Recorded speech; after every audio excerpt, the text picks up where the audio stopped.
Good evening, Manchester! I think we could do a bit better than that. Good evening, Manchester! Woo! Welcome, you are very welcome to the People Histories Museum here for our Green Workers' Charter launch. Woo! And folks online, you're very welcome. Good to see you as well. Before we start, a couple of little bits of housekeeping. You know how it is. If there is a fire evacuation at all, we just listen to the instructions of the museum staff. Fire exits are over to the right, but they will direct us if we need to go. There are a couple of spare seats at the front. If people do want to sit down, you are more than welcome to do that. We've also got a quieter room upstairs or via the lift, kind of where it says International Workers' Day. Our lovely, lovely little artwork on the wall there, just on that balcony level. There's a little bit for you there as well. But most importantly, and I'm sure you've already done this anyway, you might have noticed there are QR codes on the wall all around. And I want you all to give them a little scan, because I want you all to be signing the Green Workers' Charter. Can you do that for me? Yes? I think we can. Fantastic. You are in for an absolute treat this evening. We've got fantastic guest speakers from the Green Party, our inner sanctum of Greens, if you like, and we've also got some wonderful workers who are coming to speak to us this evening. But I just want to make sure that you are all definitely sort of ready and riled up to go. So I'd be intrigued to know. Give me a whoop, a cheer, or a jazz hands if you're in Unite, the union. Not bad. That's pretty loud. Why don't we try again for, I don't know, say Unison? That's most of our speakers by the sounds of it, so that was good. Who else we go for? The NEU, National Education Union. Hey, and I'm really going to sort of try one here. Anyone from Equity? It's just me and Jassa. Come on, Equity. We're loud though, so we're fine. It always works. Anyway, I'm Paul Valentine. I'm one half of the Trade Union Liaison Officer on the Green Party Executive. So I've been helping sort of organise this today along with the Green Party Trade Union Group, who you're going to meet the chair of a little bit later on. But really, to get us started, to understand what our Green Workers' Charter is, I'm going to introduce you to my other half, Trade Union Liaison Officer, Kate Jones. Everyone. Oh, is it working? Amazing. Okay, I want to start by saying a massive welcome to everyone who's been able to make it here tonight, to every Green, every trade unionist, and every worker who's come here because they believe, as I do, that something has to change. Today is May Day. As International Workers' Day, it's over a century old, and it has always belonged not to any one party or organization, but to workers everywhere. To everyone who understands that workers only win when we stand together. We are standing today in the People's History Museum, an institution that exists to celebrate those struggles, sacrifices, and solidarity. There is no time and no place more fitting to launch what I'm here to introduce, and which you may have already seen in the news today, the Green Workers' Charter. The Workers' Charter is not a new idea for the Green Party. These are our long-standing policies, reiterated and reaffirmed, and finally given the space and the energy they deserve by the Green movement. Fundamentally, it's a set of principles and pledges which collectively say that as a party, we must challenge the concentration of power and wealth that have held workers back for decades. We must fight for structural change that enables workers' rights to be continually strengthened and enshrined. And we must do this by championing policies that give workers power. I've been a Green all my adult life, and I am older than I look, because this is a party that walks the walk on justice. And that's environmental justice, social justice, and economic justice. Those aren't separate commitments. They're the same commitment to equity and fairness, expressed in different parts of our politics. And the Green Party is and must always be a home for workers. And we will not trade their interests or well-being for political calculation or electoral convenience. We are proud to be different in that. And that's why we're standing here tonight with our Workers' Charter, built on 3 core principles. First, higher pay, because poverty wages in one of the wealthiest countries on earth are a moral failure. And a £15 minimum wage for every worker, regardless of age, is not an ambitious demand. It's a basic one. And raising pay for everyone, because higher wages are good for everyone. A more equal economy is a better economy for workers and for society as a whole. Second, strong rights, because every worker deserves dignity and real protection at work, with the power to challenge employers who break the rules.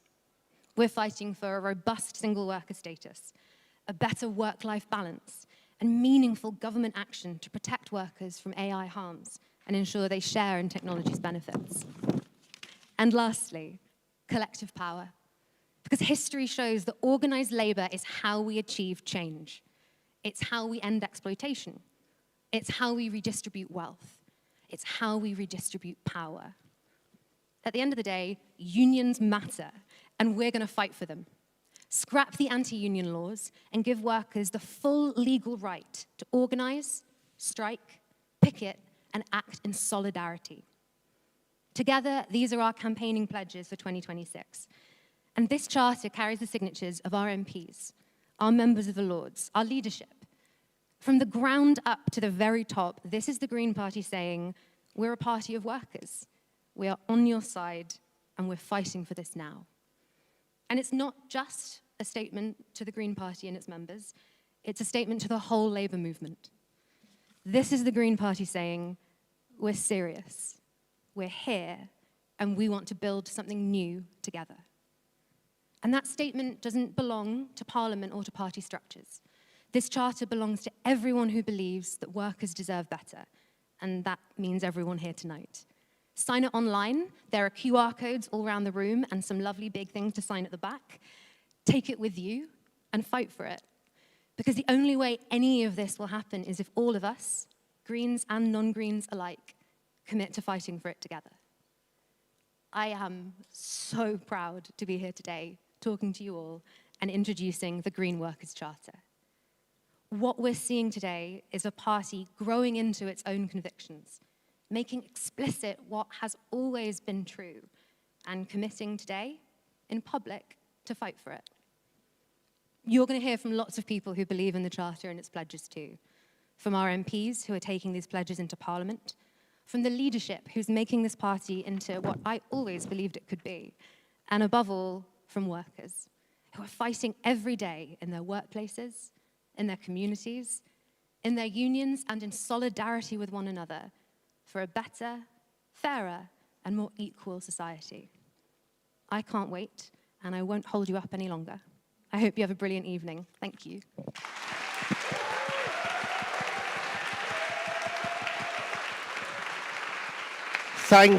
Thank you so much, Kate.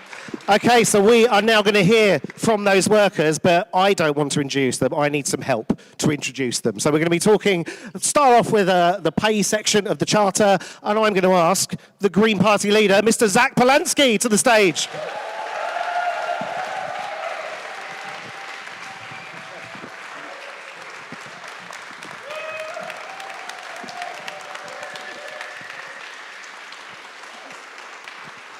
Thank you very much. Manchester, how are you doing?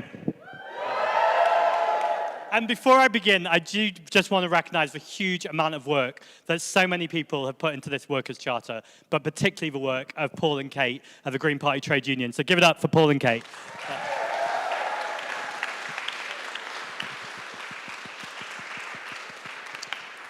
Now, I want to introduce the higher pay section. Just before I do, though, I want to zoom out for a moment. Because as a Mancunian speaking right now in the People's History Museum, I recognise the role that workers have played in this country.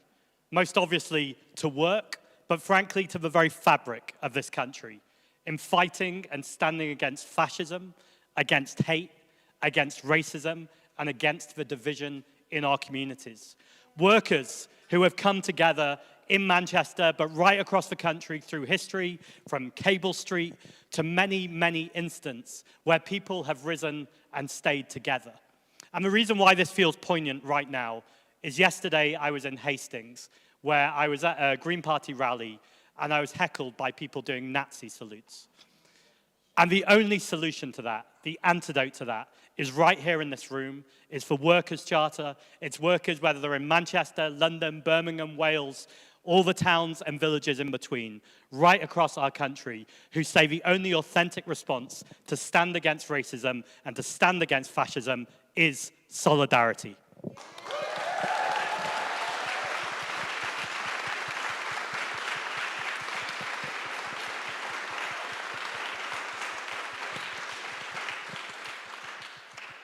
And so, higher pay. Why do we need it? Well, first of all, we hear this constant refrain that there's no money left in this country. But the 50 wealthiest families own more wealth than the bottom 50% of the population. That's 50 families owning more wealth than 34 million people. And of course, small businesses, even medium-sized business, are a huge part of a thriving economy. And it's really important that we pay our workers properly. So nothing in this charter is the end of the story. This goes alongside a whole range of policies to make sure we're taking a holistic approach to making sure we're supporting our workers. And that starts with a minimum wage of £15.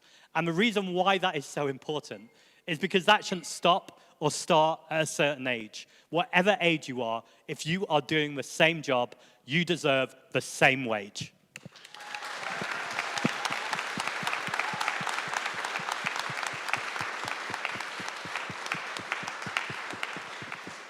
Then we need to talk about public sector pay.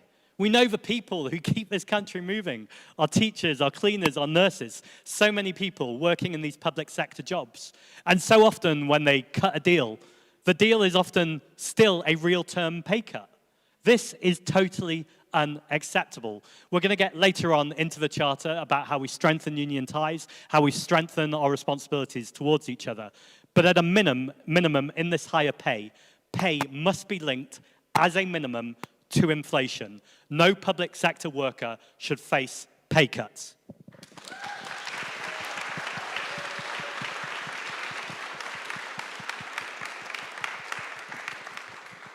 And then finally, we have pay justice. So we've been floating and talking about the idea of a 10-to-1 pay ratio.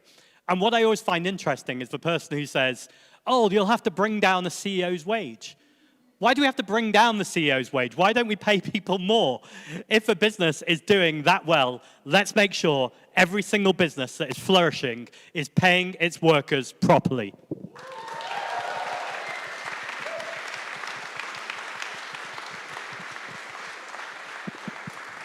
And so it's my pleasure to welcome to the stage two workers themselves who are going to speak more in detail about this. We have Oliver Probert-Hill, who is working in hospitality, and we've got Sammy Meir, who is a teacher. Welcome, Ollie and Sammy.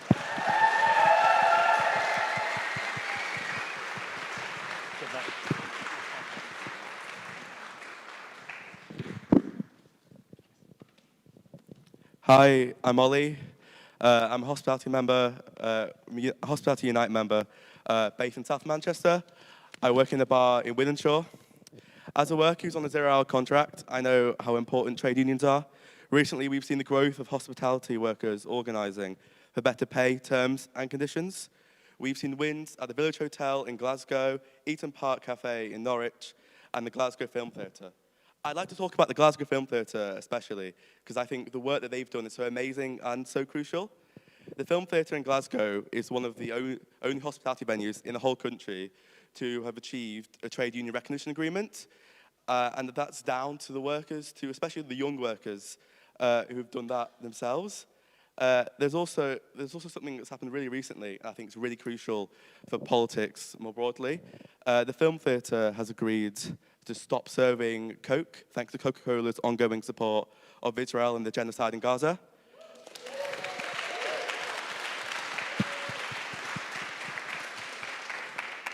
Workers across the world are organising against Israel, and hospitality workers are no different.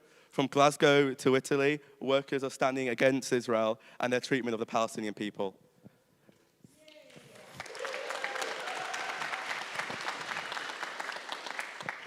But I couldn't come here and talk about workers organising and not talk about the Kimpton Hotel. In Manchester, Unite members in my branch are organising for better pay, terms and conditions. Unfortunately, the employer has acted appallingly. They've sacked 2 of our reps and heavily reduced the hours of another. These are classic examples of union busing tactics. So I'd like to send a message of solidarity to the Unite members at Kimpton Clocktown Hotel.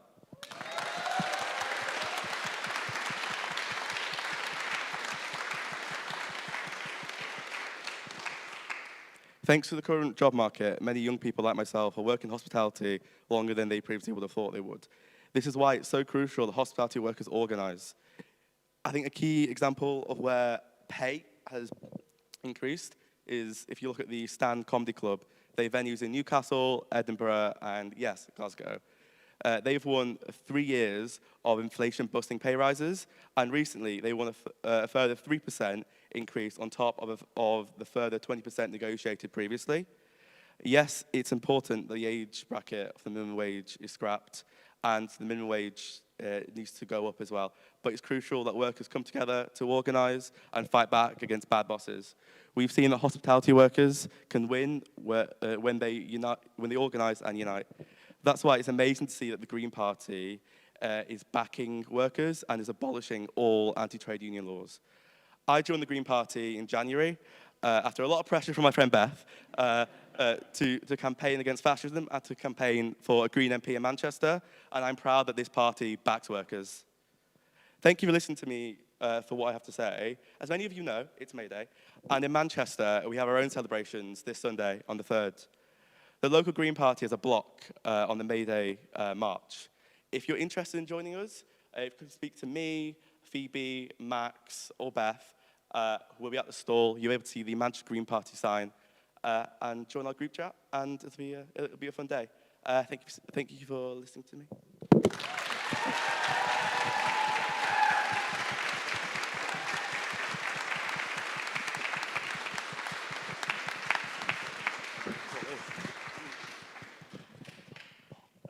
Right, I'm Sami Mir, and I'm a secondary school teacher, so I'm going to tell you a bit about what's happening in the teaching sector, because many people have many conceptions about teachers. They think, oh, they will enjoy luxurious life. So I joined the teaching profession in 1991, so that's 35 years ago. And I've seen some really good times in teaching, but unfortunately there are bad times in teaching as well. So at the moment, we're going through a really, really bad period. Now, according to the Institute of Fiscal Studies, teachers' pay has experienced significant real-time erosion since 2010. So at the moment, most of the experienced teachers like myself were paid something like 13% less compared to what were paid, say, 15 years ago. In the same way, those teachers who teach in colleges, their real pay is cut up to 18%, right? But that's just a part of the story. The bigger part is next. Now, when you go to a supermarket, maybe you want to go to Asda and you want to buy a punnet of grapes. You usually see, and you see a punnet of grapes, and you'll say, hang on, that's $1.49. That's cheap, because it was $1.49 about 2 years ago. But you don't realize that the same punnet of grapes was 500 grams 2 years ago. Now it's only 350 grams. So same thing is happening with the teachers' pay as well. So yes, our pay has been given a few pay increases as well, but we're doing way more work than before. The reason is this, that when they give a pay rise, and you might have seen they've just given a pay rise to teachers, they're unfunded pay rise. So schools have to get money from somewhere to give that increased wage. That means that they sack quite a few of them staff, particularly those people who are on support staff, which means that most of the teachers, they have to do something like twice as much work as before. So where we used to have only 25 children in a classroom, we have more than 32 children in just one classroom. That means we have to do extra marking, we have to do loads of work. And not only that, since COVID, since this pandemic came, there's a massive number of increase in pupils with their mental health issues and learning difficulties. And in old days, say 15 years ago, when we have specialists who are helping us, they're not there anymore. So we're stuck with a group of children who are perfect children, really nice children, on their own, but when they're sitting in a small classroom with something like 32 of them, they have behavior issues. And that's why most of the teachers, they're actually crowd controlling that place instead of teaching. Because of that, many teachers, they're leaving the profession, which means that they're getting people, supply staff, who don't know children really well. Now, teaching, like any other profession, based on good relationships. So if you just come for one day, teach for a few hours and then go away, you won't be able to make good relationship with children. That means that experienced teachers like myself, when they will have the same class, say in next lesson, these children won't be behaving they're supposed to be behaving. That's why we have seen a massive increase in behavioral problem as well. So if you look at the amount of work we have to do, many people think, hang on, you teachers, you get 13 weeks off a year. But you don't realize that in those 13 weeks, we're actually working. I'm working every weekend because if I have a class of 32 children, and I have 5 classes, you can imagine the amount of marking I have to do, the reports I have to write, all sort of others, just silly documentation I have to prepare. And it's getting worse each and every year. And it's because of that you can see that there's so many teachers who are leaving the teaching profession.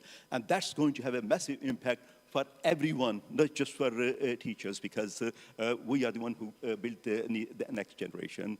That's why it's really important that when we're doing work, think of us teachers as workers and realize that we're struggling, and if something happens with us, if something happens with teaching profession, it's going to have a massive impact for the whole society, which you can actually see happening because we've seen those children whom we taught, say, about 15 years ago, they have become parents, and that means that they won't be able to teach their own children as well further down the line. So I won't take more time. I'm just going to finish by saying that teachers is one of the most important professions in society. And if we want the best future for our children, that means for our whole generation, we must value, support, and properly invest in our schools and teachers. Thank you.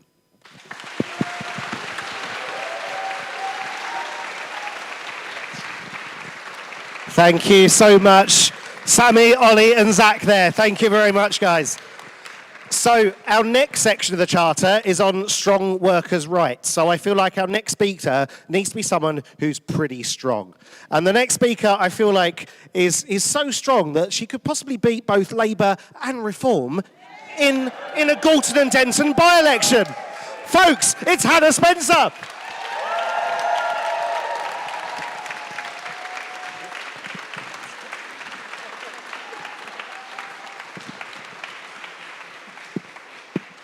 Thank you so much, everybody, and thank you for that wonderful introduction.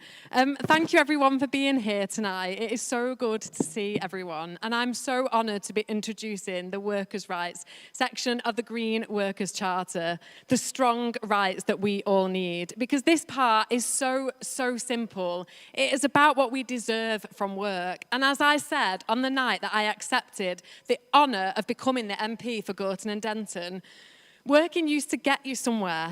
It got you a holiday, maybe a car, maybe nice stuff for your kids at Christmas, maybe nice stuff for your greyhounds, or whoever you want to spend your money on. But now, working hard, what does it really get you? Too many people in this country are working their arses off and barely surviving. And I know that our Green Workers' Charter is the way that we can fix this.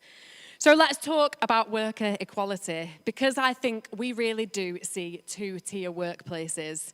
People doing the same job, but being treated differently. Same job, different pay.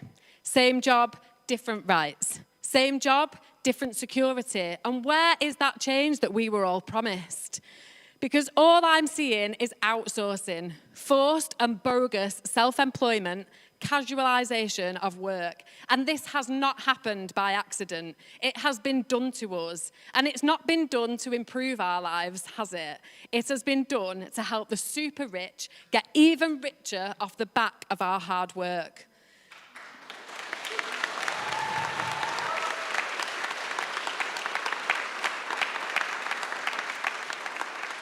And the fear that people have in their workplaces of challenging this is real. Because when people cannot pay their spiralling rent, can't afford the eye-watering price rises for the food that they need to eat, can't meet the water bill when it's hiked up again, kicking off at work is the last thing that people can often do. But we shouldn't need to kick off because people in this country in 2024 elected a government who promised to improve their lives. What has happened? So let's talk about work-life balance, because over half of workers say that work is getting more intense. More people are finishing their days absolutely shattered. And one of the clearest ways to change that is the right to switch off. And this was promised and then dropped. And other countries have it, and yet we don't. because we don't belong to our bosses. We should not have to give every minute of our lives to work. The rules that we're working under were written over 25 years ago, before emails, in a phone, in your pocket, before work and life and home life became stuck together. They don't reflect reality anymore. And neither does our parental leave system. Dads matter. The dads that I worked alongside as plumbers, electricians, scaffolders, all the dads doing any job deserve proper parental rights.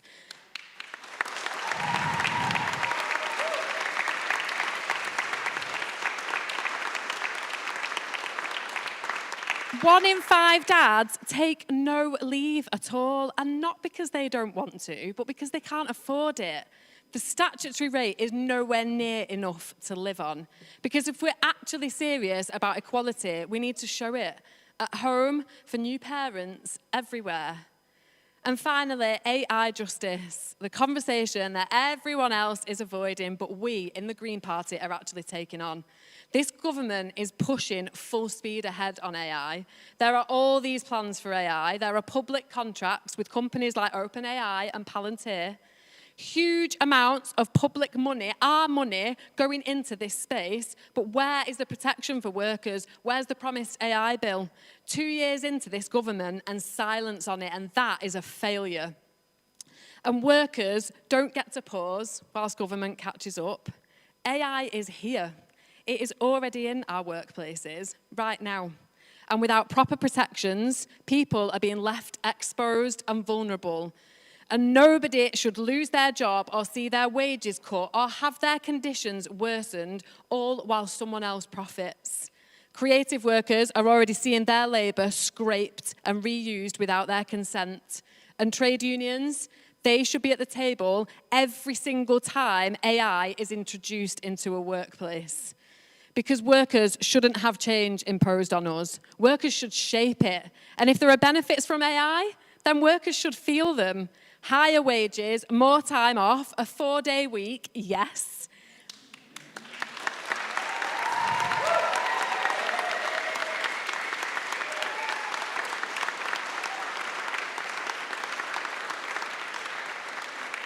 Because without this, without us feeling the benefits, it's just the same old story of the profits being hoarded by the same old people. Everything funneling to the top whilst everyone else struggles. Technology should improve our lives, and if it doesn't, then it shouldn't be introduced, full stop. So what we're saying tonight is that workers deserve what isn't being delivered. And this is what the Greens are fighting for, because work should give you a nice life, not take that nice life away. And just under 2 years ago, Labour promised to transform and improve working life. They got elected under a banner of change, but that change to workers is too slow and it has been watered down. And why should we be grateful for crumbs when Labour promised us the full loaf? And I say that as someone who is realising that the decisions, how they get made and where they get made, that two-tier workplace is in full steam, because can any of us imagine going to work after a few drinks and making big decisions about everyone else? No. And yet that is what is happening. The people who make the decisions, some of them are doing it after a few drinks. And to tell us that they care about us, absolute nonsense. And we have the power to change that, to get people like us from the jobs that we do into the places where decisions are being made. Because we deserve more, and our Green Workers' Charter will actually deliver it. I'm so proud to introduce to the stage Shireen Asau, Education Officer for United Tech and Allied Workers, part of the Communication Workers Union, Sarissa Guo, University Worker, a member of Public Service Unison, and Jassa Aluaya, actor, member of Actors Union Equity. Please come to the stage and join me. Thank you so much. Thank you so much, everybody.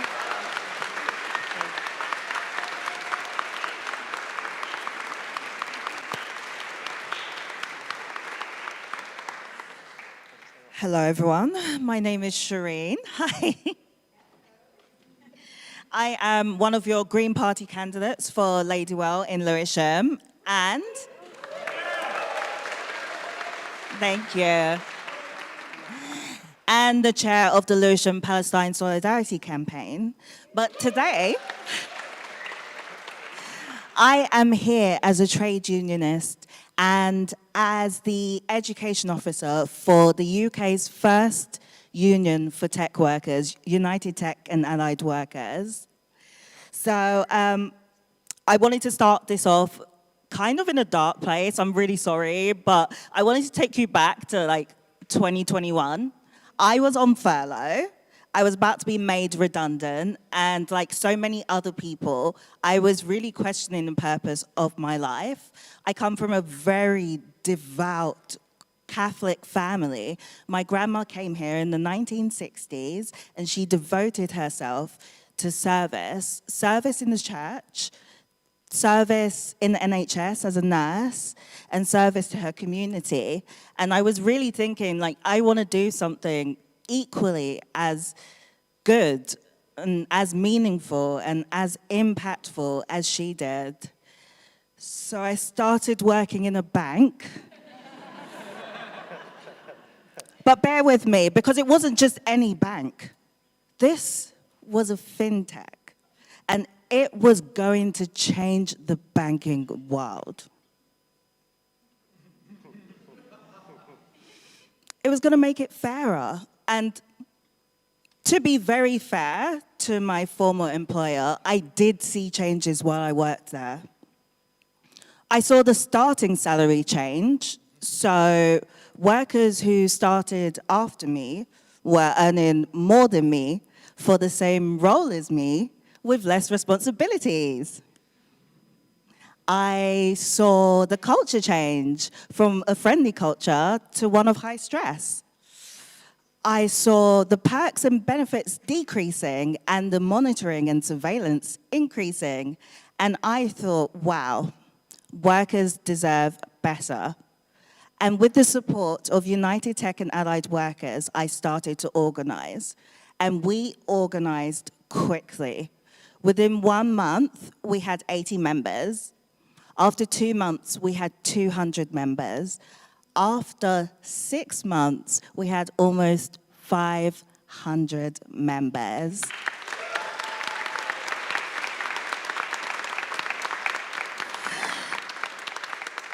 So many members. I was stressed. I did not know what to do with that many members. And now I'm going to take you on a slight detour. I'm very sorry. Has anyone here seen BoJack Horseman? Yeah, I love that show. It's so funny and also very depressing. So it has really amazing one-liners. And one line that has really stuck with me throughout all of time is this one line where it goes like, fool me once, shame on you. But teach a man to fool me, and I will be fooled for the rest of my life. And the enemies of our progress, they have been teaching, and we have been fooled. We have been told for years and years that unions do not matter. We have been told that union membership is an unnecessary cost.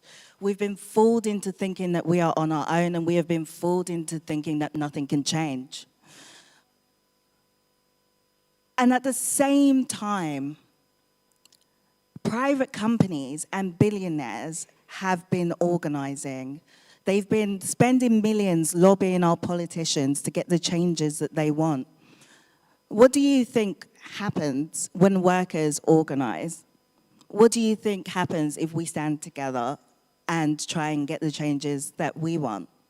At United Tech and Allied Workers, we know what happens. We supported workers at a company called Mighty who wanted to unionize. Within 9 months, that company had reached recognition. Big up to Ellie, one of our organizers, and also big up to Mighty. It's really not easy for a company to give over any power, put so much faith in their workers, but they did.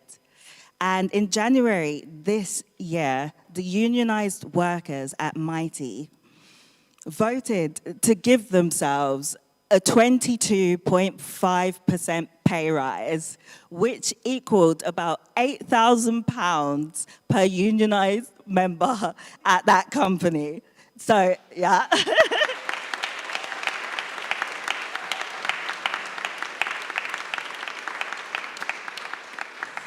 But we already know that unionized workers make more money. So what if we push things further? What if we organize to make our workplace greener? What if we organize to divest from arms companies? What if we organize to stop building harmful technologies? Well, at Utah, United Tech and Allied Workers, we also know. So remember that bank that I was talking about earlier? The workers there, during the genocide in Gaza, lobbied the company to change their policies to allow in-app donations, charitable donations, direct to Gaza. And they won. In the same company, they lobbied their employer to move pensions away from AXA, which was in the BDS boycott list.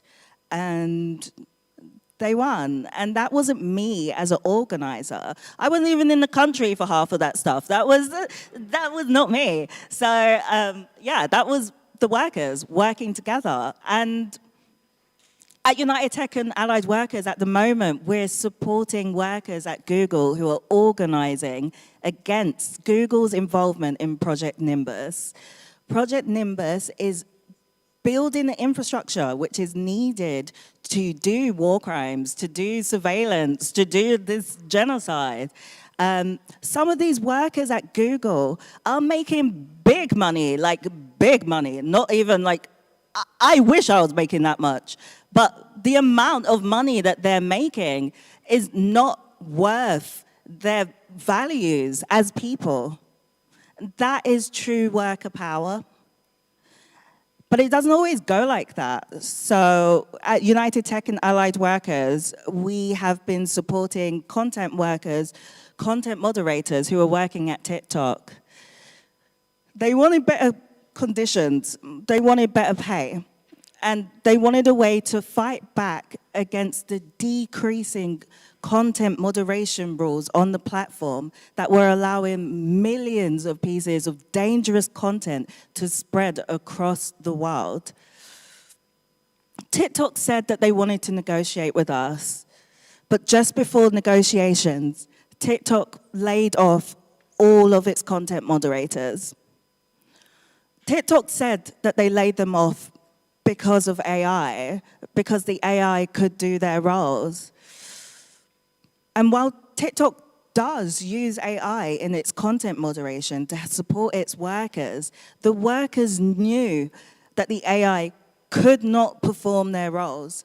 And we at United Tech and Allied Workers knew that TikTok was offshoring those jobs to countries with fewer worker rights and with far less pay.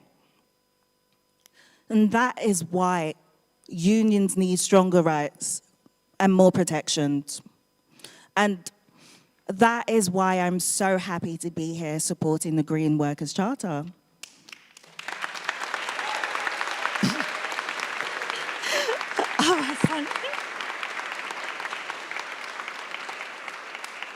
The Workers' Rights Act, which was brought in by people like the trade unions and also brilliant MPs like Jeremy Corbyn, has been watered down and does not go far enough.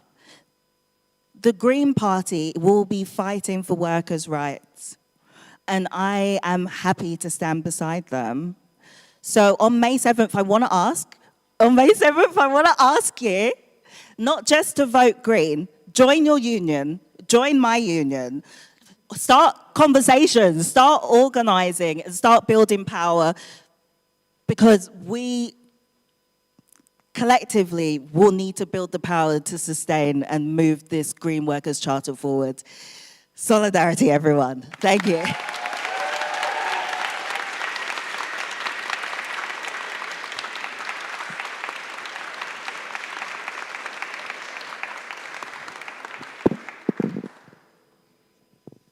Okay. Hello, Green family. My name is Sarissa. I work at the University of Nottingham, and I'm a member of Unison, the Public Service Union. The UK has been my home since 2022, but something that I've always known that became really clear to me in my first week here is that having a home is not a right. It's a constellation of privatized services you subscribe to with most of the money that you make. This does not make Britain unique. Housing isn't free anywhere in the world. And unless you're a billionaire, you can't live or work anywhere that you want. Personally, I've paid thousands to the Home Office for the privilege of working my job. And besides money, I also pay in time, spending weeks and months on applications for visas, explaining my name, my history, and intimate details of my healthcare to a rotating cast of strangers, landlords, managers, doctors, border agents. My visa means I can't work 2 jobs, but this is the second shift that comes with being a trans migrant, which is the work of justifying your own existence. So you might think that this is a struggle that's unique to workers like myself, but is it? How many of you have had to perform your suffering for a sick day? Prove you're sad enough to take bereavement leave? Felt that knot when an 8 p.m. email comes in and you're too scared to ignore it? It's all of us. You might be white passing, cis, able-bodied. You might have a genuinely good deal. Permanent contract, flexi hours, healthcare cover, working from home. You might think you're safe. But a chain is only as strong as its weakest link. If employers can get away with giving you less, they will. When restructuring season comes, no one is truly safe. Or they'll keep you, but replace your team with cheaper agency workers, and now all of a sudden, you're working twice as fast, twice as hard, just to meet expectations. That health insurance they gave you isn't to keep you healthy, it's to keep you working on-call hours, through lunch, and through life's milestones. And all this is downstream, in my opinion, from the same system, whether it's the Home Office auditing my gender or algorithms optimizing your breaks. It's a system that puts profit over people and compliance over compassion. We are the working class. We're no strangers to hard work. In fact, I myself was at work when I saw Keir Starmer declaring Labour the party of work.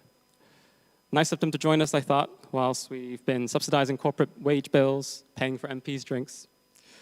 With all that's happening, I think, in the world as well, it's easy to feel isolated. But when no one stood with me, my trade union did. While other parties talk of a pro-work Britain, that is a country that sees us as either human resources to manage or scroungers to punish, the Green Party built a workers' charter. And for that reason, I'm proud to stand here as a trade unionist as well as a Green member. The charter starts with 3 words: workers deserve better. That a Britain that works must also get to live and must also get to rest. So I want the strong rights in this charter. I want the right to switch off, not just because I'm tired, but because me and my trans siblings need the energy to fight for our lives outside of work. I want work.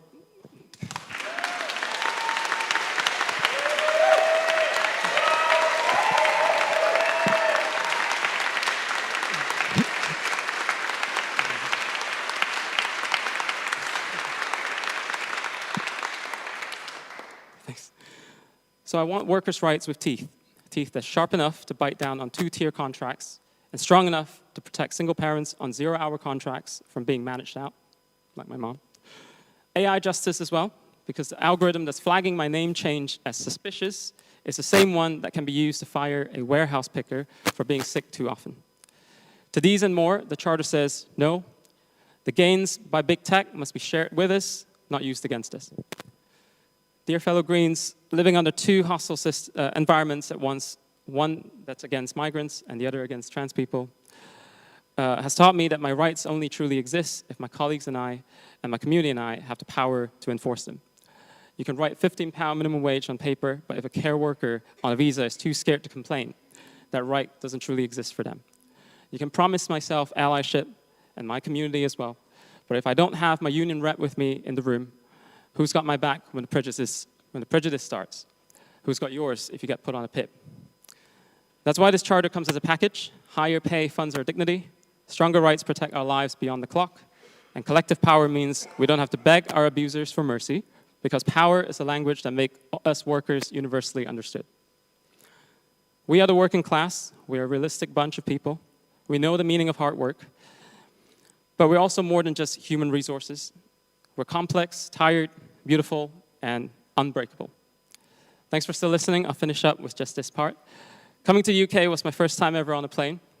When I got here, I found a country that seemingly wanted me just for my labor and not my life, my work and not my life.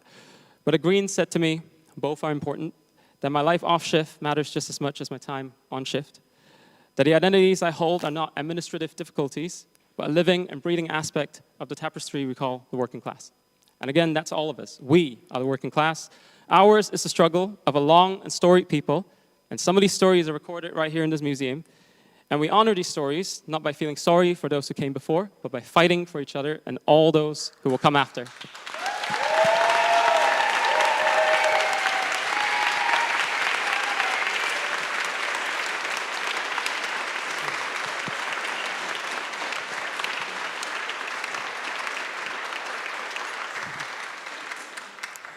So I say, let's build a Britain where no one has to justify their existence, a Britain where we guarantee each other's rights, where we all get to be ourselves, not just the lucky few, and certainly not just the CEOs on soul-searching trips in Asia, because we do the work and we've earned the rest.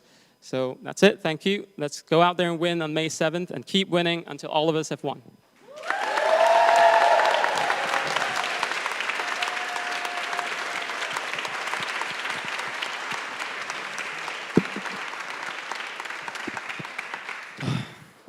Friends, comrades, my name is Jasser Alawalia. I'm here today as a Green Party member, but I'm also proud to serve on the executive of Equity, a non-affiliated trade union. I have to say that legally. But what a joy it is to be back here in Manchester. Just over 2 months ago, I felt compelled to get on a train from London to be here to make history with you. I walked the streets of Gorton and Denton, knocked on doors, posted leaflets, and much to the horror and disgust of reform, मैं uncle भी आंटियां दे नाल मैं पंजाबी विच मैं गल कीता सी. I even spoke to uncles and aunties in Punjabi. I stood on doorsteps with Hannah Spencer and watched her listen. We now watch her speak for us in Parliament because we won and we will keep on winning.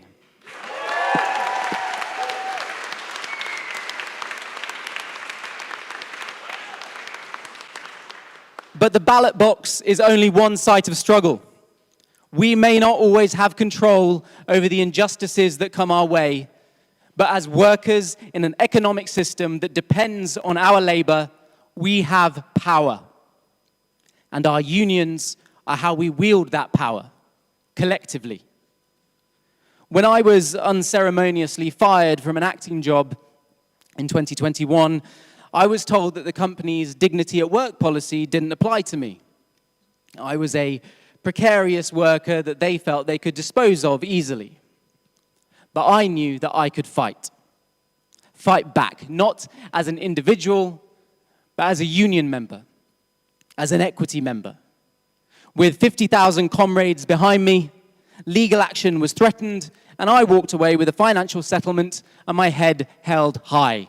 There is power in a union.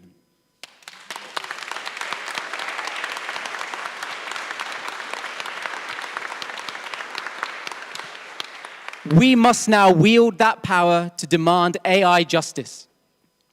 As this charter sets out, we need new employment laws to protect workers from AI harms and a national strategy to ensure that the gains from new technology are shared with workers.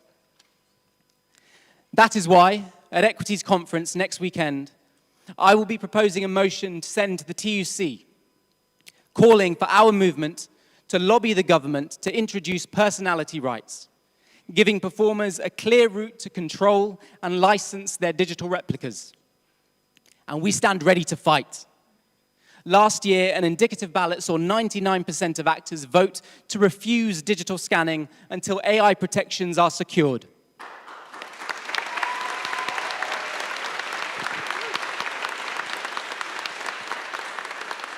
This move has greatly strengthened our hand in ongoing industrial negotiations.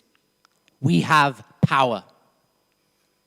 I am a mixed heritage activist who strives to honor those who came before me. One such man was William Cuffey, who championed perhaps the most famous charter of all, the People's Charter, a movement inspired by the people of Manchester who stood up for justice and faced a cavalry charge at the Peterloo Massacre. Another is abolitionist Frederick Douglass, who notably observed that power concedes nothing without a demand. We must demand our rights, strong rights, and our unions must be empowered to fight for them. The days of celebrating worker resilience are over. Now is the time for resistance.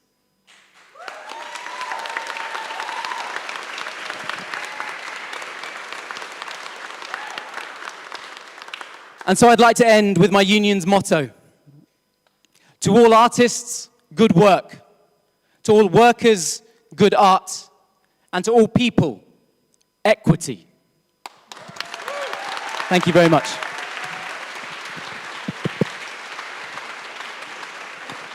Thank you so much, Reen, Sarissa, Jassa, and Hannah. Thank you, guys. Woo!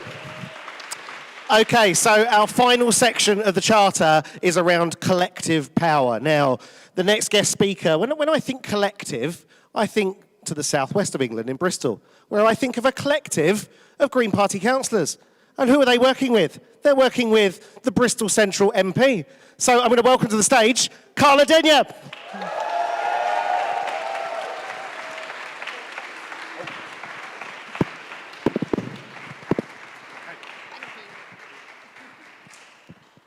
I have to have a box.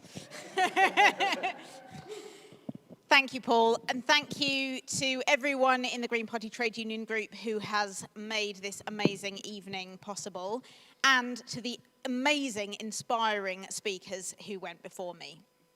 To be working together across different sectors to launch this charter, I mean, just that collaboration itself is a powerful symbol of collective action, which is how we win better rights for everyone, whether it's in hospitality, in public services like teaching or collecting the bins, or in the arts or in any other sector. Better rights for everyone depends on us all standing together for real change, not just promises. And whilst the government's Employment Rights Act is progress, it's not enough. Collective power is still being undermined by nearly 50 years of anti-union and anti-strike laws. And even after the new Employment Rights Act, workers' rights in the UK are still below average for similar countries. So we must take every opportunity to fight for our collective power to be restored, to be strengthened, and to use it for the common good. Today then, on collective power, we are demanding 3 major changes. First, that the changes in the new Act are implemented fast and without any compromises. Second, that the King's speech, coming up soon now on the 13th of May, includes proposals for new legislation, so that unfair dismissal rights are protected from day one. So there's a full ban on fire and rehire and 0 hours contracts, and so there's no compromises when it comes to our rights.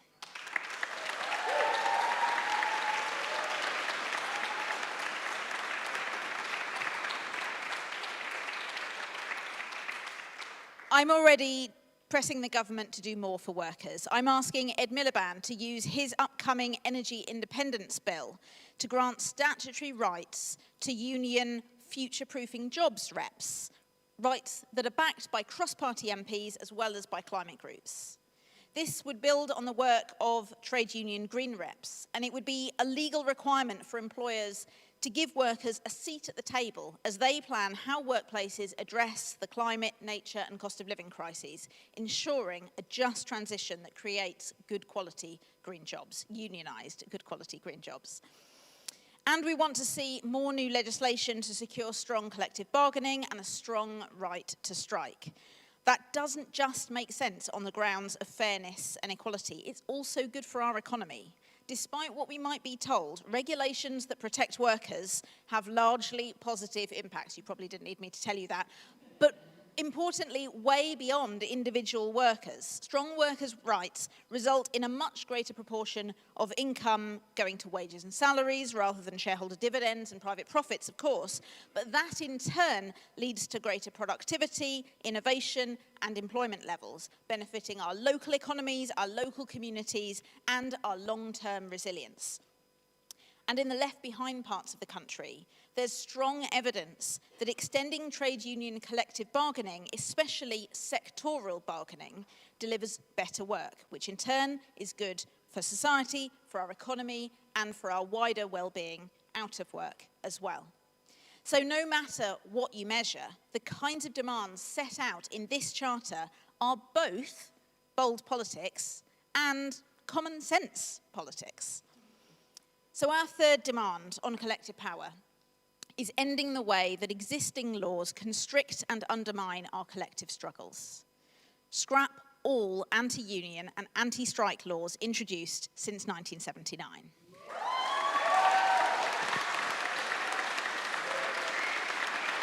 Absolutely.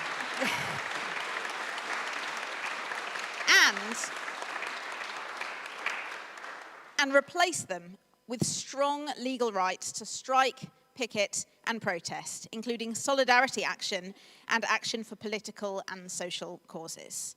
Because solidarity is such a critical part of our collective power. One of my priorities in Parliament is campaigning for an energy jobs guarantee. I want the £2.7 billion a year that's handed out by the Treasury to declining, polluting fossil fuel companies to be diverted instead towards creating new, future-facing jobs and a jobs guarantee for everyone currently working in high-carbon sectors like oil and gas.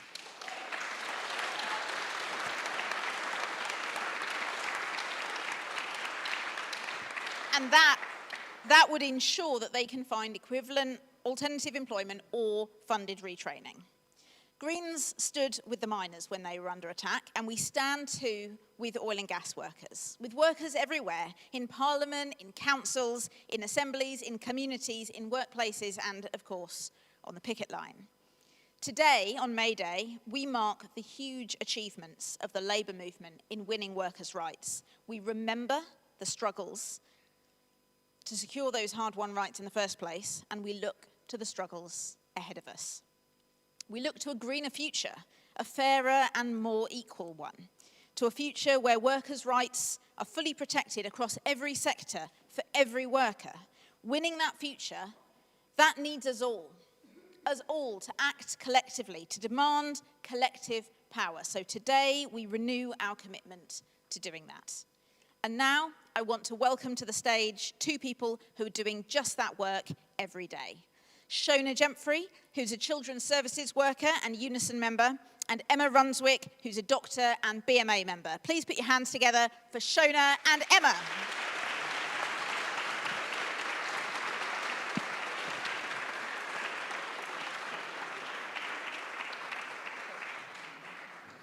I'm a bit of a giraffe, so I definitely do not need the box. But hi, my name's Shona. I've been a Unison member for about 6 years, and like many people here, I used to be in Labour. And I did love it, I'm sorry, I did, because I met so many people who were passionate about social justice, and I learned so much about the trade union movement and workers' rights, and this wee fellow called Karl Marx, you may have heard of him. And around this, but then I also love being a trade unionist, and I love that more than I love party politics, which means that when Keir Starmer started discouraging his MPs from going to picket lines, I was like, something's not right here. Something's not adding up. And around the same time, I remember I saw Carla actually speaking at a rally. I don't know if you know this, Carla. This is one reason I joined the Greens. You do? Cool. It's because of you.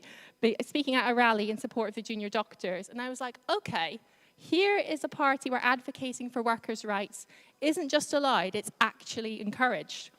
Which brings me to my own experience. So I'm a social worker, and my employer, Bath and North East Somerset Council, has been trying to sneak through a drastic and senseless restructure. I'm sure some of you have been through similar things. But we in the union, in Unison, we're not having it.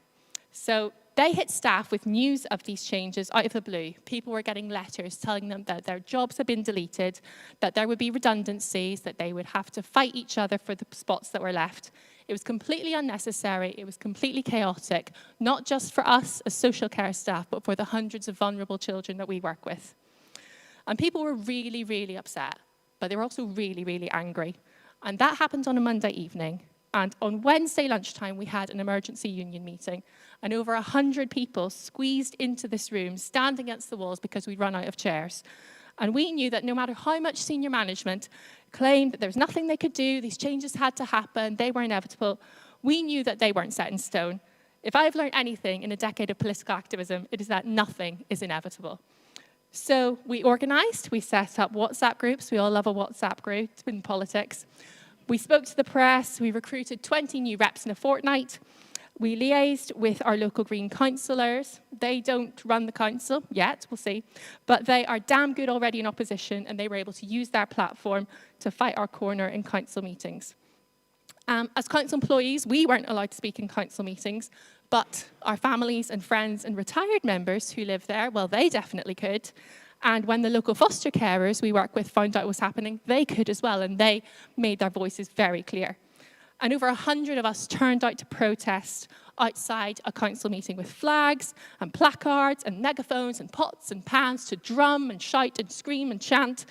And we stood right under the windows of the room where the council meeting was happening. And we were so loud that even with the windows shut, and even though they had microphones, they still had to yell to hear each other. We made that much noise, and the atmosphere was electric. And the very next morning, the employer suddenly made some concessions. Imagine that. They agreed to take more time over the changes. They agreed to consult the unions. And then one of the senior managers strangely resigned. So, you know, nothing, complete coincidence, I'm sure. So the battle is far from over. They are still proposing redundancies, but we are also not done with them. We have held an indicative ballot, which for most of you probably know what that is, but for anyone who doesn't, that's where you take a temperature check of your members. We got a 94% turnout on that ballot, and 91 voted yes to possible strike action.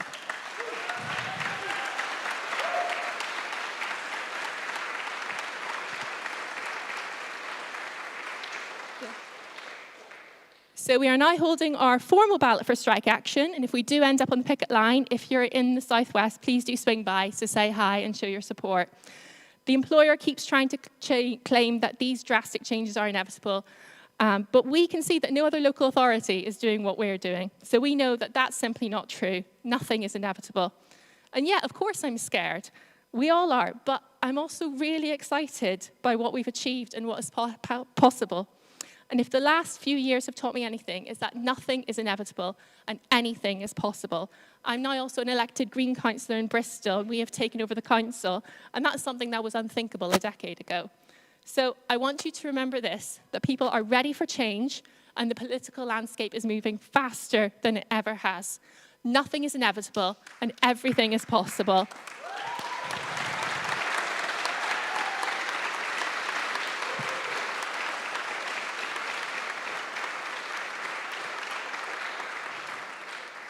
As someone once said to me, the only thing that's inevitable is the law of gravity, and politics is not bound by that. Everything is possible. Be part of a union, be part of the Green Party, be part of the possible. Thank you very much.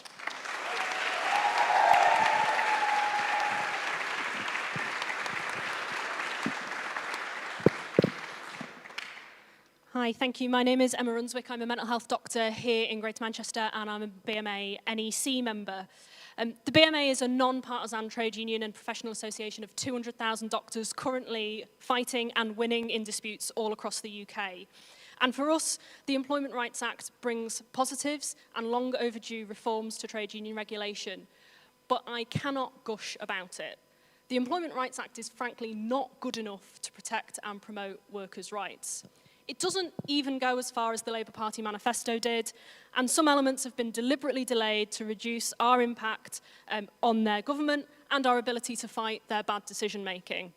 The shift to online balloting and removal of thresholds has been held back until at least August, over 2 years since their election, possibly later. We as trade unionists must demand the thresholds are abolished immediately, definitely no later than August.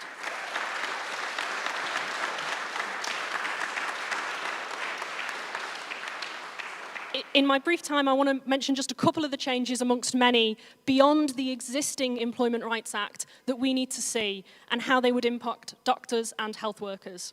First, the law against secondary action or solidarity action needs to be repealed. Secondary action is taken by workers in support of a dispute involving another group of workers. In the NHS, which is increasingly outsourced, it can be necessary for workers from different employers, often on the same site, to collaborate in order to secure safe working conditions. Currently, because of the ban on solidarity action, each group has to construct a different dispute against each employer. This is time-consuming and, frankly, ridiculous, especially when the policies and actions of one employer, for example, of workers in the laboratory, affects all of us across a hospital system. In the private sector, we have agencies employing doctors from abroad, often from West Africa, who create systems of multiple jeopardy to prevent doctors from speaking up. If a doctor like my colleague Fia becomes a troublemaker to them by complaining as she did about a clinical problem, or her colleagues did about the quality of the housing they were provided, or about racism at work, these agencies control and can threaten everything. They don't just pay their wages, they are the doctor's landlord, they hold their professional registration, they hold their visa status. Challenge through employment tribunal on an individual basis is slow, far slower than a Home Office deportation threat. More settled and empowered workers like me should be able to take action to protect those who are most exploited and at risk of abuse, but currently that is prohibited by laws that stop secondary action. In the NHS, we have some groups of workers who never want to take action due to moral and professional obligations to patients. For example, my colleagues who work with patients with fast-progressing cancers. Those who do non-emergency work in and indeed beyond the health service should be able to take action to ensure good conditions for those who cannot stop working. In the 1980s, this happened. Significant strike action by all sorts of workers supported nurses' pay disputes. But secondary action is banned because it works, right? Because it makes us stronger by building solidarity between us and because it would enable us to solve all of those problems I listed. Any party on the side of workers needs to repeal that ban, and I'm glad that the Green Party have committed to that today.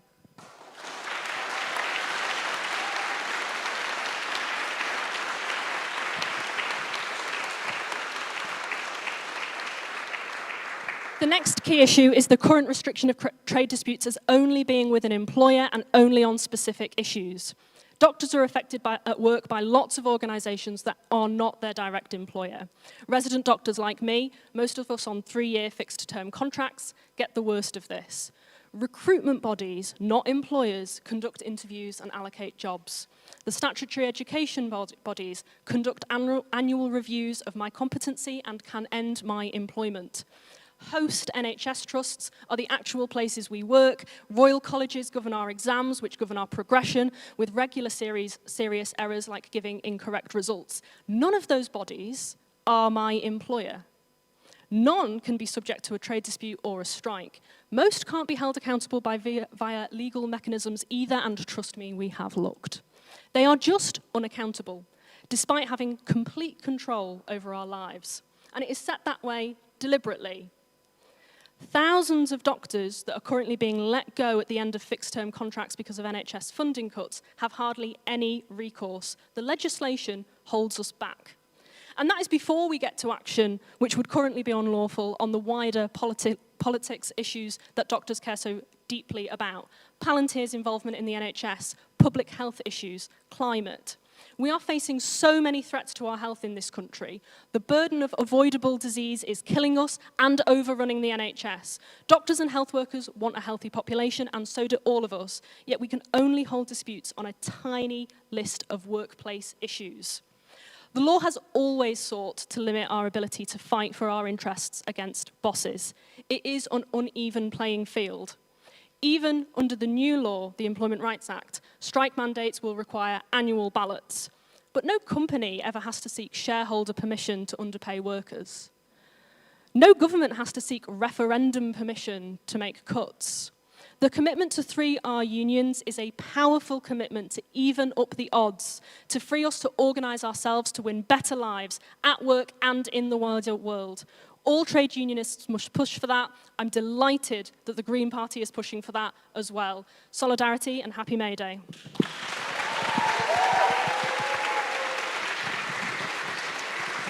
Thank you so much, Shona, Emma, and Carla there. So we move on now to our final three speakers this evening, and I'm very excited because I get to introduce them. And really, these next three speakers, they embody the values of the Charter. So I'm sure you've all heard about the Birmingham bin strike. So we're going to invite up to the stage Matt Reed.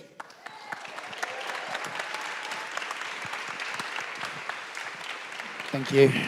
Thank you. My name's Matt Reed. I'm the Unite convener for the Birmingham bin dispute. Currently in our 16th month of industrial action. That's 479 days for everyone else. And it's been quite a long go. 3 years ago, Birmingham City Council declared itself effectively bankrupt because of equal pay liability it thought would equate to £750 million, a failed IT system which equated to another £150 million, it was supposed to be £20 million, and a budget black hole of £300 million. Complete financial mismanagement by their officers. Their first step was to sack all of their financial officers, raise the pay of women that were discriminated against, and put checks and balances in place to make sure that none of their staff lost any money and that the people of Birmingham wouldn't have to pay a penny for it. No, that didn't happen. No. What actually happened was that Birmingham bin workers were told that they would be fired and rehired and would lose up to £8,000 a year from their annual salary. This was the start of something truly powerful in Birmingham for our movement, not just a dispute, but a demonstration of collective strength, dignity, solidarity, and would spread like a fire through our movement in the area. For 16 long months, Birmingham bin workers have stood firm in the face of fire and rehire tactics, in the face of immense pressure, and in the face of a system that too often seems stacked against working people. They did not back down. That takes courage. That takes resolve, and that deserves recognition.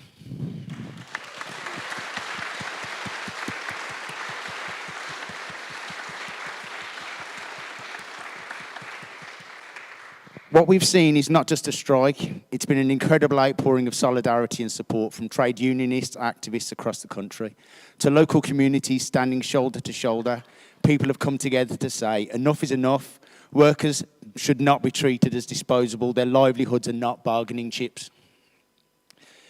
And yet, while we've shown strength and unity, Birmingham City Council has chosen to waste £35 million in an attempt to break our strike. £35 million of public money, spent not on improving services, not on supporting communities, but undermining its own workforce, and that decision speaks volumes. For 16 months, there has been no recycling in Birmingham.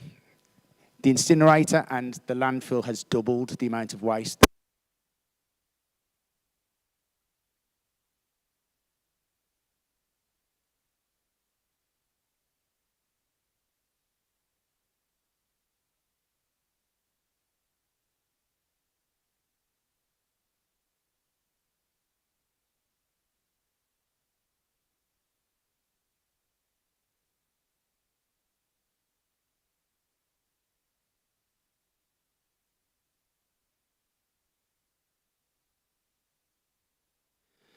Unite and our General Secretary Sharon Graham have been amazing throughout this dispute. Their support has been unwavering, and it has been the General Secretary herself that has worked tirelessly with the help of Unite organisers to not only give us the resources and tools to resist our employer, but to actually push back and fight against the anti-union tactics and legislation that have been used against us in Birmingham. We've discovered over the last 16 months of strike action that solidarity is not just a slogan. It's real. I've seen it. People all over the country have come to give their time and money and support, and not just with words, but with real action. That has had a massive impact on our dispute. And the morale of picket lines has raised just because of it. It has been a contributing factor to our continued determination to continue fighting until we have won not just this, but not just for us, but for our whole movement. Our last industrial action ballot after 14 months on strike was for 100% strike action. 100% vote, and that was the strongest it's been.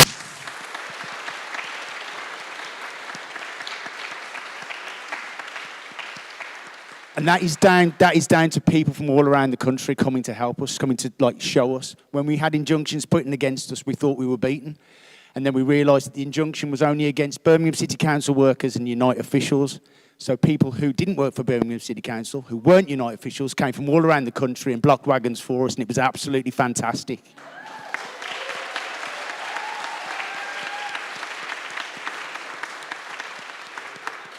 Let this be a lesson now that solidarity works and unity matters, and when working people refuse to be pushed aside, they can and do make change happen.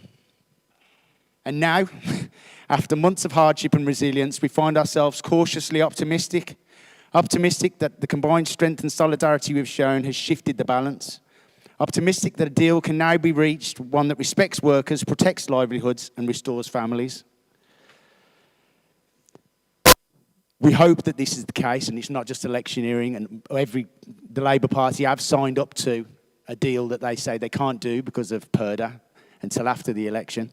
But I think other parties in Birmingham have called their bluff, if it is a bluff, and they've agreed that yes, a negotiated settlement should be done, and they've agreed to do that, including Julian Pritchard of the Greens in Birmingham, has said that a negotiated settlement should be done with Unite bin workers. And finally, a message to the bin workers of Birmingham. I'm proud to be one of you, and your fight has not gone unnoticed. Your strength and determination has made a difference, and your stand will inspire others for years to come. Solidarity and thank you.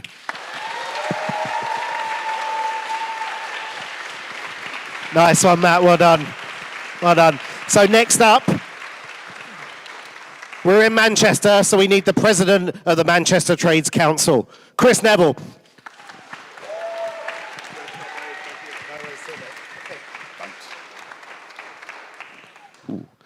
Hello, comrades. My name's Chris Neville. I'm the president of Manchester Trades Council, which is the local umbrella body that brings together Manchester's TUC-affiliated union branches in the city, and I'm also a member of Unite.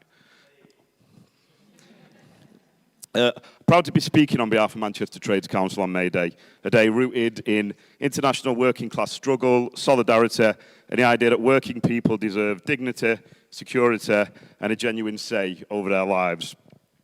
From our perspective as trade unionists, the single most important thing we need from any political party is quite straightforward: the abolition of anti-trade union legislation. For decades now, working people in this country have been forced to operate with one hand behind their backs. Restrictive laws have limited our ability to organise, to take industrial action, and to defend ourselves effectively in the workplace. No other democratic right is so heavily constrained. No other group of people is expected to fight for basic fairness under such tight legal restrictions. If we are serious about improving pay, conditions and security at work, then we must be serious about removing those barriers. Trade unions do not need to be managed or controlled. We need to be unshackled. Give us the freedom to organise, and workers will do what workers have always done: stand together and win improvements collectively.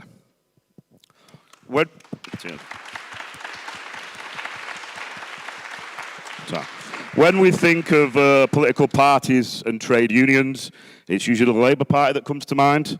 The Labour Party was founded by trade unions, and many of the major trade unions in this country are still affiliated to it. But I'm not sure that so many of those links have looked as fragile as they do today. In recent years, this tradition has been diluted.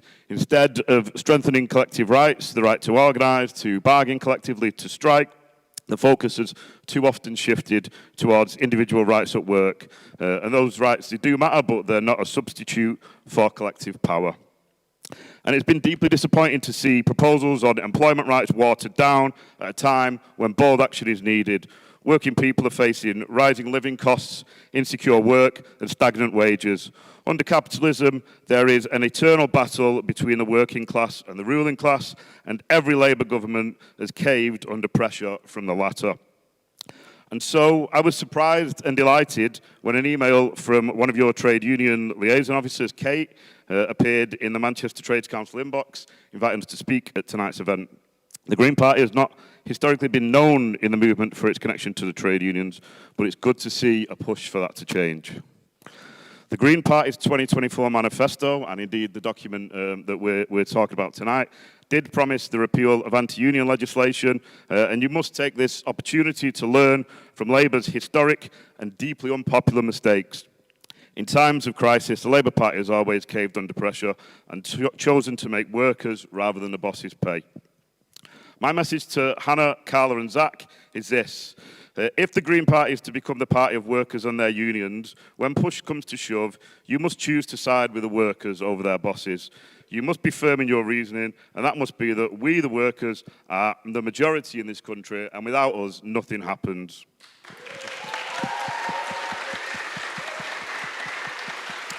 If we are to build a fairer economy and a more democratic society, trade unions must be at the centre of that effort, not as an afterthought, not as a stakeholder amongst many, to be consulted on one side of the argument, but as a driving force for change. The Green Party has an opportunity to stand clearly and unapologetically for the repeal of anti-trade union laws, for strong collective rights, and for a model of work that puts people before profit. May Day reminds us that progress is never handed down from above. It's won through struggle, through organisation and solidarity. And as many of you will know, we will be hosting our own May Day celebration this Sunday to remember 100 years of the general strike. At 11 a.m, we'll march from Hopetown Metrolink Station into Manchester, into the Mechanics Institute, which is an amazing building full of trade union history. There'll be music and politics, and the bar will be open. And I'd like to use this as an opportunity to invite all of you to come and join us on the day. You will be very welcome to do so.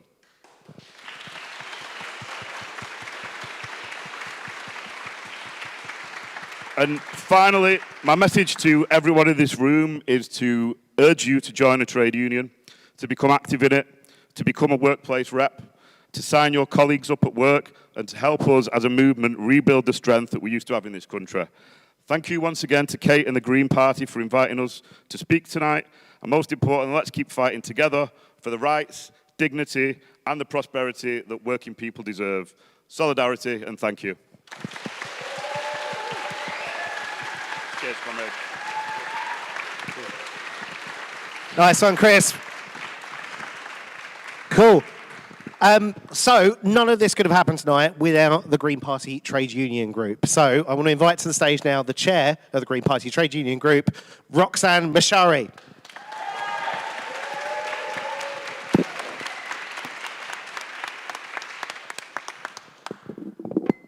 Thanks, Paul. It is my pride to stand at this rally today as your elected chair of the Green Party Trade Union Group. Thank you to all our fantastic speakers and solidarity in all of your struggles. It's been so inspiring to hear your work today. Thank you for voting for me, those of you who did vote for me, alongside our fantastic committee who have helped to pull this event together today.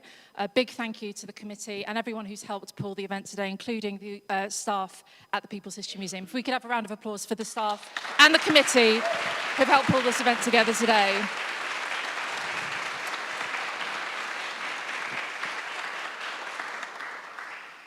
The Green Party Trade Union Group is nearly 3,000 members strong and growing. If you're not already part of the movement, please sign up at our stall or online. For 23 years, I believed Labour was the best vehicle and hope for change, our best chance of working class representation. But we have to be honest, the current government are not up to meeting this moment. They don't have the vision, the courage, or even the right analysis of the problem to meet the scale of what working class people are facing. And we cannot afford to pretend otherwise, because this is serious and this is urgent. With the general election just 3 years away, we're staring down the barrel of a Reform UK government that would turn back the clock. A politics that targets LGBTQ plus people, migrants, people of colour, disabled people, anyone considered other, while claiming to represent the interests of workers. Division, decline, and working class communities paying the price. So we need to focus and we need to organise like we've never organised before. We cannot allow the future of this country to be built by the Reform UK billionaires, opportunists, and grifters. The People's History Museum, where we are today, tells the story of how workers built political power from the ground up. But it also reminds us that every generation has to organise again, that the fight doesn't end, it gets handed on. From Manchester's industrial past to the fabric and steel towns in the Midlands, there was pride, there was identity, and there was solidarity. And when that was stripped away, when industries were hollowed out, when communities were left behind, something else moved in to fill that gap. This is what the far right have fed on. But we know, unlike Labour, that you don't beat the far right by echoing their language and policies. We beat the far right by giving people a real alternative to believe in. Reindustrialisation.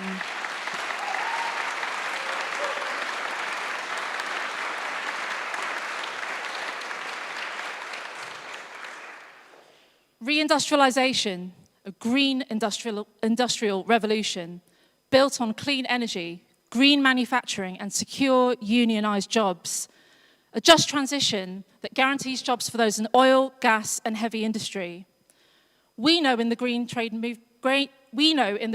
union movement that a green industrial revolution is not a luxury. It is the only serious economic plan on the table. Because it is through rebuilding industry that we rebuild pride, we rebuild community, and we rebuild solidarity. And that's how we take on the far right, not just by arguing with them, but by removing the conditions that they thrive in. They offer blame, we offer economic renewal. They divide, we organise. And we have to be just as clear about the climate and ecological crisis, because it is working class communities who feel the hurt first and worst. Rising prices from extreme weather, floods, heat waves, insecurity.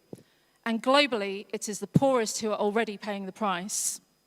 We know in the green trade union movement that the climate crisis is a class issue. We are the party that refuses to look away from the reality of climate change. We tell the truth about it and we act on it. The Green Party Trade Union Group has an ambitious programme of work over the coming months that we really hope you will be involved with. We want trade union liaison officers in every local party. We want to mobilise to be present on picket lines, not occasionally, but consistently. We will be supporting workplace campaigns, standing side by side with working class communities in struggle. We want to take your knowledge, your experience and your insights from the workplace to shape party policy on workers' rights and industrial strategy. Because you know what's happening in your industries and workplaces, and your expertise will help build the policy that we can deliver from day one. We've got a programme of events planned, education and organising, and we want your ideas, your input and your leadership. And we are launching an equality strategy because we know the fight for workers' rights is inseparable from the fight against racism, sexism, ableism, and all forms of exclusion and bias hardwired into too many of our workplaces.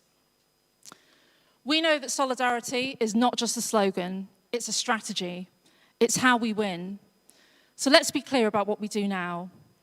We organise, we show up, we stand shoulder to shoulder with workers from the Birmingham bin strikers to the Manchester Kimpton clock tower staff. Because when we organise, we are united and there is nothing inevitable about decline and nothing unstoppable about division. Thank you.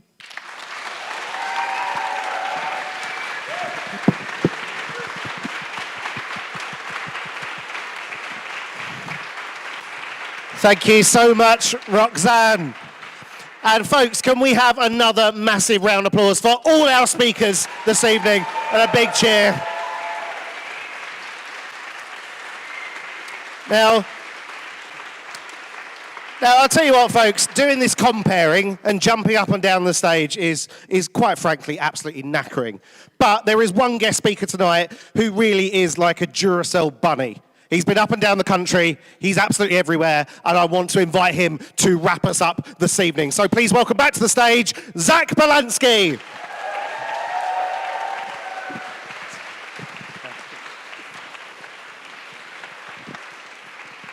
I'm never sure how to feel about Duracell Bunny, but I'll take it.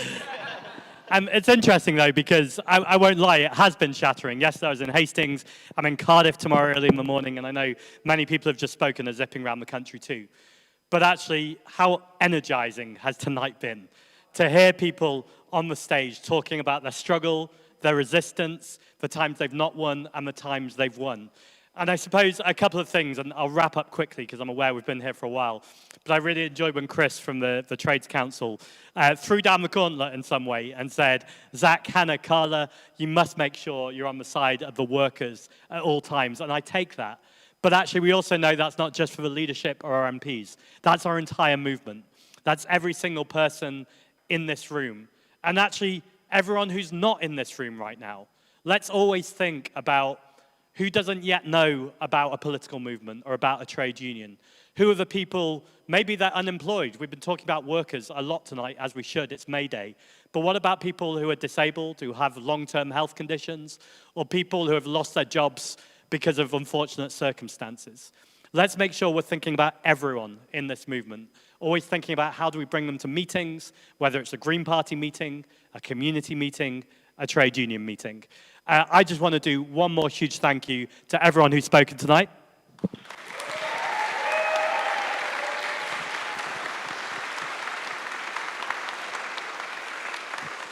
Thank you to our interpreters.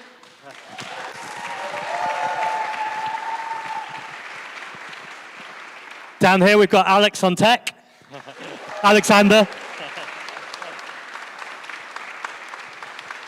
And a huge thank you to everyone at the People's History Museum for putting on the event tonight.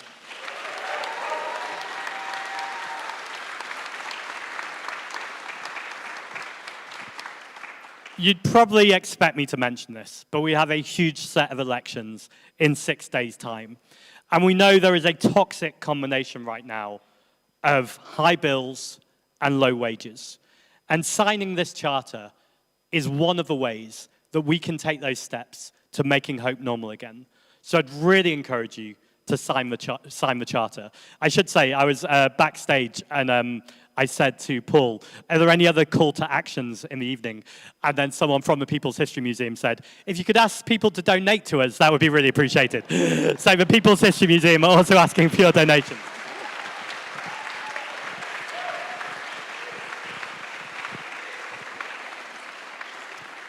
Now, I mentioned the elections. Of course, I'm going to say vote Green on Thursday. But we also know our struggles right now are even bigger than that. They don't stop with the elections on Thursday. They continue with a grassroots movement of people looking after each other, a politics of care, compassion, that is rooted in the workplace, where people make sure they look out for each other. We keep taking that collective responsibility so we can all make sure that we have higher pay, stronger rights, and stronger union collective action. And that's exactly how we're going to change the country. Thank you very much. Thank you.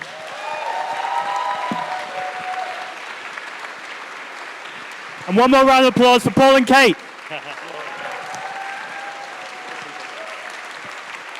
Thank you so much, Zack. And that's it, folks. So when you exit today, please do grab a Green Party Workers' Charter. We printed off a load. I know that doesn't sound very green, but we should all have a copy. So do help yourself as you leave. And those of you speakers-wise, we're going to take a photo at the front of the stage.